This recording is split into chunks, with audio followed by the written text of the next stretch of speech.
Hello, curious minds, and welcome to this intellectual journey.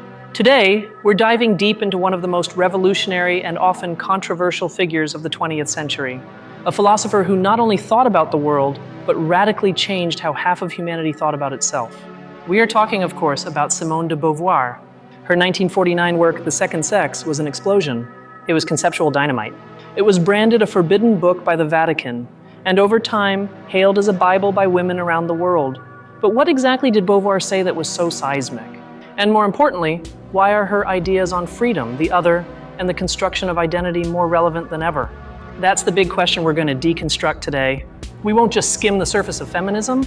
To understand Beauvoir, we must first grasp her philosophical roots, existentialism. We need to understand what it means to be radically free, before we can comprehend why, for her, the condition of women was the fundamental philosophical scandal. This isn't just a video about history or feminism. It's a video about freedom, about the burden and the privilege of defining who we are in a world that constantly tries to define us. Get ready, because we're going to unpack one of the most powerful ideas ever written. We're going to explore how one becomes a woman. Before we dive in, a brief note. To bring this narrative to life, I've used artificial intelligence tools to generate the images you see. Think of them as a canvas, a way to illustrate the ideas and atmosphere of what we're discussing. They won't always be a literal representation, but a visual accompaniment to let your imagination soar with me. I sincerely hope you enjoy it. To understand Beauvoir, you have to understand post-war Paris. The City of Lights was emerging from the darkness of Nazi occupation. There was a palpable hunger, not just for bread, but for meaning. What was the value of human life after Auschwitz? What did it mean to be free after fascism? In this cauldron of crisis and creativity, modern existentialism was born. At the heart of this movement were Beauvoir and her life partner, Jean-Paul Sartre. History has often cast her as his disciple.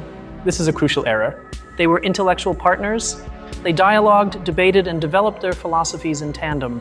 In fact, it was Beauvoir who, in many respects, brought existentialism to its logical and most humane conclusion. So what is existentialism in a nutshell? Sartre's key phrase, which Beauvoir adopted and transformed, is "existence precedes essence." What does this mean? It means we are not born with a predefined purpose, soul, or nature, whether by a god or by biology. First, we simply exist, we are thrown into the world, and only then, through our choices, our actions, and our projects, do we define who we are. We create our own essence. You are not brave by nature. You become brave by acting bravely. This is terrifying because it means we are radically free, but it also means we are entirely responsible for who we are. This freedom is a source of anguish. We are condemned to be free. We cannot blame God, nature, or our family for our choices, but it is also the source of our dignity. We are the sole architects of our meaning. This idea of self-creation is the driving force behind all of Simone de Beauvoir's thought. Now, Beauvoir's existentialism has a crucial nuance that is sometimes overlooked. In her book, The Ethics of Ambiguity, she argues that our freedom doesn't exist in a vacuum. My freedom fundamentally depends on the freedom of others. I cannot be truly free if I oppress others or am indifferent to their oppression. This is where she begins to depart from pure abstraction. For Beauvoir, freedom is not just a philosophical idea, it is a political and ethical project. To be free is to want others to be free as well. And this is where her gaze turns towards the human group that, throughout history, had systematically been denied that fundamental freedom, women. Before The Second Sex, Beauvoir introduced another vital concept, borrowed from philosophy, but which she would make her own, the concept of the other. In Western philosophy since Hegel, we understand that our identity, our self, is formed in relation to an other. We largely define ourselves by what we are not. The master is defined in opposition to the slave, the native in opposition to the foreigner. This self-other relationship is a fundamental tension of human consciousness. But Beauvoir says, in most of these cases, the relationship is reciprocal. The master needs the slave to be a master, and the slave can, in theory, rebel and change the dynamic. There is a struggle, a mutual recognition, even if it's conflicted. However, she identifies a category where this relationship is not reciprocal, where one group has established itself as the absolute subject, the norm, the essential, and has defined the other group not as an opposite, but as the relative, the secondary, the non-essential.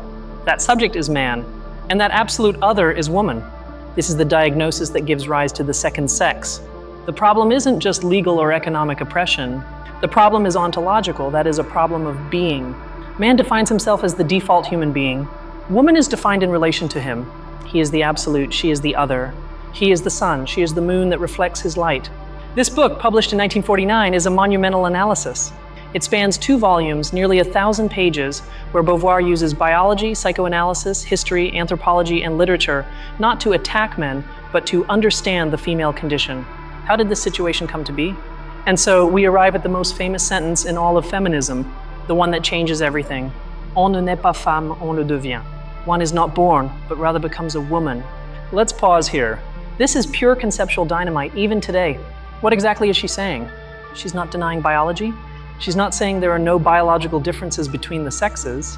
What she is saying is that femininity, that set of traits, roles, expectations, and supposed weaknesses we associate with being a woman, is not a biological destiny. It is a social construct. It is a script handed to a girl from the moment she is born. She distinguishes sex from gender, though she doesn't use that exact word. Sex is the biological fact, being female. Gender, femininity, is the cultural myth built upon that fact. It is society that teaches a girl to be passive, to be coquettish, to be submissive, to put others' needs before her own. She is taught to become a woman, whereas the boy, Beauvoir says, is educated for adventure, for independence, for transcendence. He is encouraged to be a subject, an agent of change in the world. The girl is educated for immanence, for care, for repetition, for being an object in a man's world. She is prepared to be the other. Beauvoir dedicates hundreds of pages to dismantling the myths of femininity, the myth of the eternal feminine, the idea that woman is a mysterious, intuitive being, connected with nature, yet inherently irrational. She demonstrates that these myths are not descriptions of reality, but justifications for subordination. If you tell someone their entire life that they are irrational, passive, and made to serve, and you don't give them access to education, economic power, or independence, it is very likely they will act that way. Not because it is their nature, but because it is their situation. Beauvoir is the great philosopher of the situation. She analyzes history, from nomadic tribes, where she argues that man's physical strength gave him an original advantage, to the invention of private property, which solidified patriarchy. Man became the owner of the land, and by extension of the woman, who became essential to guarantee the inheritance of that land through legitimate children. She critiques Freud and psychoanalysis. She doesn't deny the unconscious, but she rejects the idea that anatomy is destiny. The Oedipus complex, or the concept of anatomical envy, are not for her universal truths, but interpretations of a psyche already shaped by a patriarchal society. The supposed envy of the male anatomy is, in reality, the envy of the privileges men hold. She examines literature. She shows how great novelists, even those who love women, like Stendhal or D.H., Lawrence, almost always portray them as the other. They are the muse, the mystery, the object of desire, the prize, or the trap for the male hero. Rarely are they in themselves the hero. Rarely are they the subject. The diagnosis is brutal. Woman has, in many cases, been complicit in her own subjugation. Why? Because being the other offers a kind of perverse security. It's easier to accept the script you've been given than to embrace the terrible anguish of existentialist freedom. It's easier to be a loved object than a free subject. This is what existentialists call bad faith, mauvaise foi. It's when you lie to yourself to avoid the responsibility of your freedom. The woman who says, "That's just how things are," or "It's my nature to be submissive," is acting in bad faith. She is renouncing her project of being, her transcendence, in exchange for immanence. Here, Beauvoir is harsh on women. She criticizes them for accepting this pact. The woman in the harem, the courtesan, the bourgeois wife, all, to different degrees, exchanged their freedom for protection. They accepted being the object, the second sex, in exchange for not having to confront the struggle of existence. The book explores the stages of life. The girl who is taught passivity, the adolescent who discovers her body as an object for the other and at the same time as a biological trap, menstruation.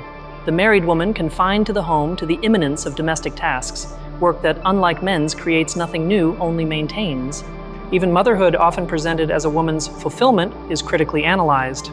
Beauvoir is not against motherhood, but she is against the idea that only being a mother is a woman's destiny. She sees motherhood, when it is imposed, as another way of tying women to immanence, to their biology, rather than to their transcendence. The analysis is devastating. And as you can imagine, in 1949, it was an absolute scandal. The right wing accused her of destroying the family. The communist left wing accused her of ignoring class struggle, the real problem.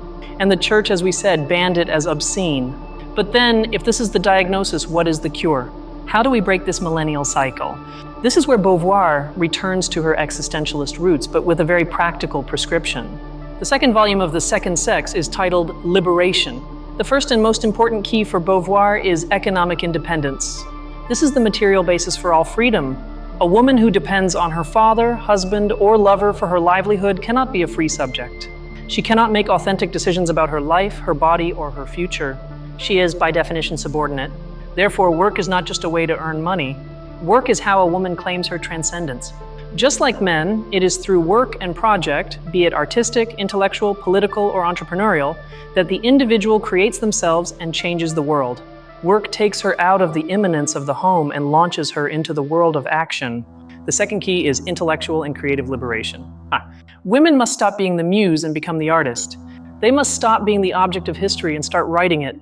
They must take up the pen, the brush, the scalpel, and define the world from their own perspective, not as the other, but as a subject in their own right. The third key is sexual and reproductive freedom. Beauvoir was incredibly radical here. She openly advocated for birth control and the right to abortion, decades before they were topics of public debate. She understood that as long as women couldn't control their own biology, their lives would always be at the mercy of biological accident, tying them to unwanted motherhood. And finally, Beauvoir reimagines love. In patriarchal society, she says, love is often a trap for women. They are taught that love is giving oneself up, losing oneself in the other, merging. But for an existentialist, losing oneself in another is the ultimate act of bad faith. It is renouncing your own freedom. Authentic love, Beauvoir says, is only possible between two free subjects. It's not fusion, it's recognition. It's a pact between two independent individuals who choose to share their life projects, but who do not give them up. It's a love not based on need and dependency, but on mutual admiration and respect. Two freedoms that recognize each other. This is the independent woman Beauvoir describes. She is not a woman who hates men. She is a woman who refuses to be defined by men. She is a woman who claims her right to be a subject, to have her own transcendence, to define her own essence. She is, in short, a woman who claims her right to be fully human. Simone de Beauvoir's own life was an attempt to live out this philosophy. Her open relationship with Sartre was legendary. It wasn't a conventional relationship of marriage, children, and home. It was a pact of intellectual companions. They called their relationship necessary love, while their other relationships were contingent loves. It was a relationship that scandalized many, and it wasn't perfect. There was jealousy, pain, and contradictions. Beauvoir herself admitted that her economic independence wasn't always total, and that the power dynamic with Sartre was complex. But it was a radical attempt to live an authentic life, free from the bourgeois conventions they both detested. In addition to The Second Sex, her body of work is vast. She wrote award-winning novels like The Mandarins, which captures the moral dilemma of post-war intellectuals. In this book, she explores the tension between ethical purity and the necessity of dirty political action. Can one change the world without getting one's hands dirty? And she wrote key philosophical essays like The Ethics of Ambiguity, where, as we saw, she grounds the idea that individual freedom is intrinsically linked to the struggle for the freedom of others. Her existentialism is not a solitary act of self-definition. It's a collective project. In her later years, Beauvoir applied her method of analysis to another othered group.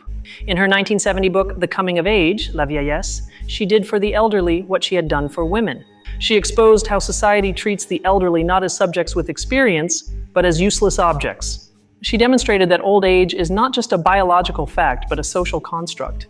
Capitalist society, obsessed with productivity, discards those who no longer produce, confining them to loneliness and immanence, just as it does to women. It was another act of philosophical and political consciousness. Beauvoir was not just an armchair theorist. She was an activist. She marched for civil rights, signed the Manifesto of the 343s in France, publicly declaring she had had an abortion when it was illegal, and fought for Algeria's independence. She lived her philosophy. She understood that ideas are worthless if they don't translate into action. Now let's talk about her legacy. When The Second Sex was published, it didn't have an immediate political impact. It was a time bomb. It was in the 1960s and 70s that a new generation of women in the United States and Europe discovered it. And that book became the spark that ignited the second wave of feminism. Betty Friedan, author of The Feminine Mystique, admitted her book was a domesticated version of Beauvoir's for the American public. Kate Millett in Sexual Politics, and Shulamith Firestone in The Dialectic of Sex took Beauvoir's ideas even further, building an entire movement on the foundation she had laid.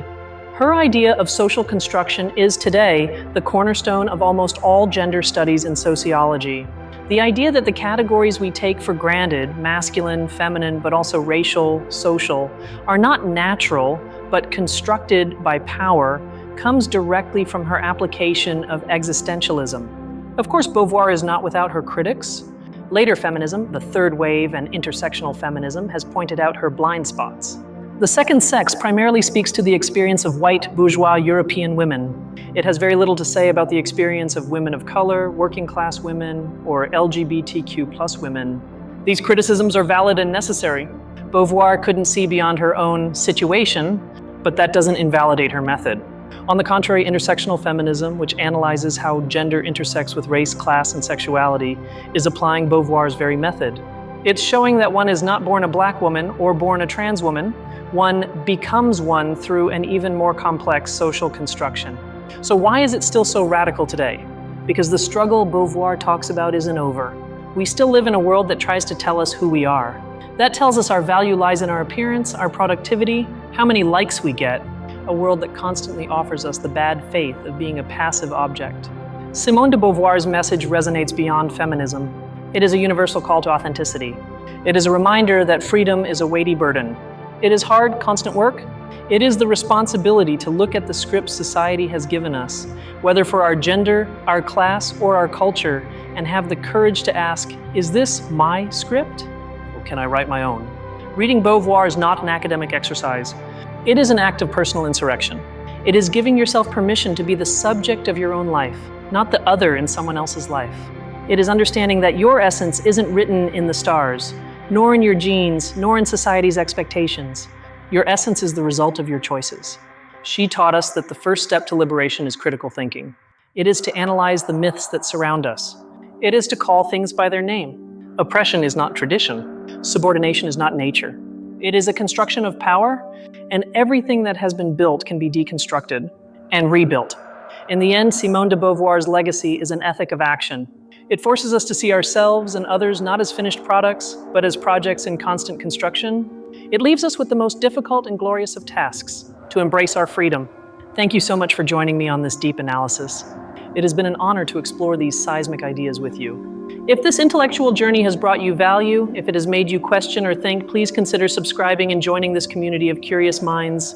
And now, comment below. What idea from Simone de Beauvoir resonates most with you in today's world?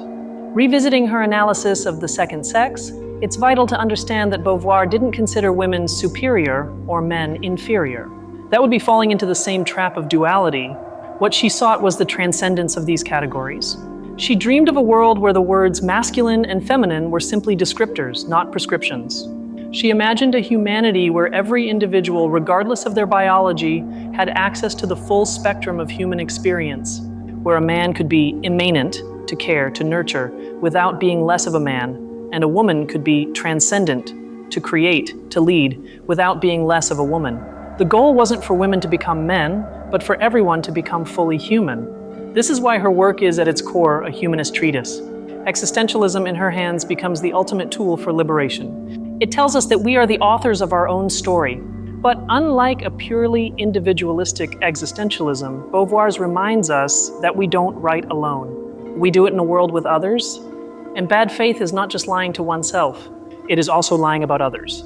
It is treating another person as an object, as an other. It is denying them their humanity, their freedom, their capacity to be a subject.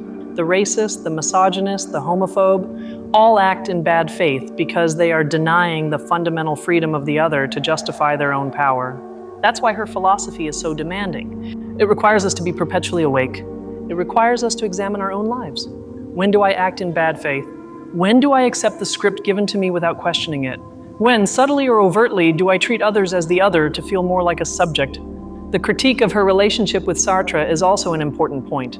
Some critics argue that, despite her philosophy, she herself fell into the trap of being Sartre's second sex. He was the public philosopher. She often was the one who organized his life. She herself struggled with this, as her diaries reveal.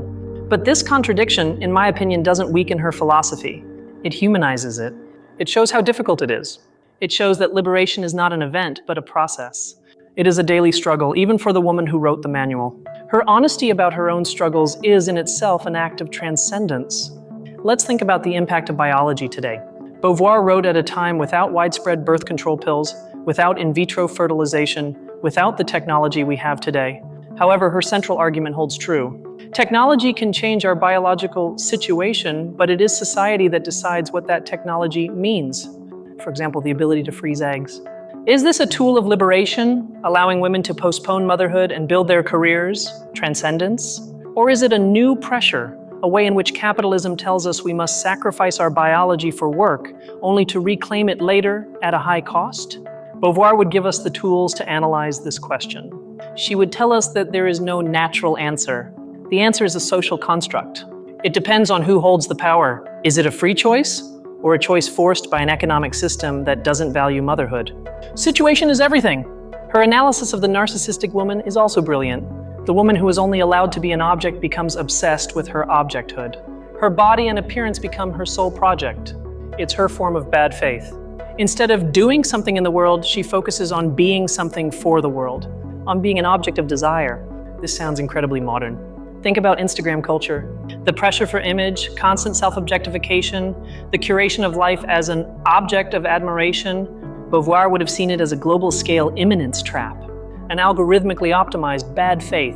Beauvoir's solution to this wouldn't be stop using your phone. It would be, again, transcendence. To use those tools not to be an object, but to do a project, to create, to connect, to organize, to learn. To be a subject, not an influencer, who is by definition someone who exists in relation to the other. Beauvoir's influence is also key in queer philosophy. The idea that gender is a performance, an act, a construct, as Judith Butler would later say, has its direct roots in the phrase, "one becomes a woman." If gender is something we become, then it's something that can be done differently, or undone. This opens the door to thinking beyond the man-woman binary. If femininity is one script and masculinity is another, why are there only two scripts? Can't we write our own? Beauvoir's deconstruction of the eternal feminine is the first step to deconstructing the entire gender system. Her legacy, therefore, is twofold. On one hand, she is the mother of modern feminism, providing the intellectual framework for a global liberation movement. On the other hand, she is a pure existentialist philosopher who left us a field guide to authenticity. She taught us that freedom is not comfortable. It is a state of constant tension between our situation, the facts of our life, our biology, our history, and our transcendence, our capacity to give meaning to those facts through our projects. To live authentically is to live in that tension. It is to reject easy answers. It is to refuse to be the other. It is to face the world head-on with all its ambiguity and choose. To choose who to be, to choose how to act, to choose what world to build. And that is Simone de Beauvoir's final invitation. An invitation that crosses the century and reaches us today with the same force as in 1949. It's not a question of what are you? It's the existential question par excellence. What will you do with the freedom you have? Her life, dedicated to writing, activism, and a tireless pursuit of authenticity, is a testament to her own philosophy. She didn't just write about transcendence. She exercised it. She published over 20 books, shifted global debate, and lived on her own terms. So the next time you feel trapped by expectations, by what will people say, or by the feeling that your destiny is already written, remember Beauvoir. Remember that existence precedes essence, that the script can be rewritten. And that freedom, though terrifying, is the only project worth undertaking. She gave us the diagnosis. She gave us the tools. The rest, the construction of our own freedom and that of others, is the work of our lives. Beauvoir's courage wasn't just intellectual, it was personal. She risked her reputation, her security, and even her relationships to speak a truth no one wanted to hear, that the most fundamental structure of our civilization, the relationship between men and women, was broken, and it was based on a philosophical lie. Her legacy, in the end, is an invitation to courage, the courage to think for ourselves, the courage to see the world as it is with its constructs and its myths, and the courage to take responsibility for changing it, starting with ourselves, a monumental task, a lifelong task. Thank you so much for joining me on this deep analysis. It has been an honor to explore these ideas with you. If this intellectual journey has brought you value, consider subscribing and joining our community of curious minds. And now, comment below what idea from Beauvoir resonates most with you today.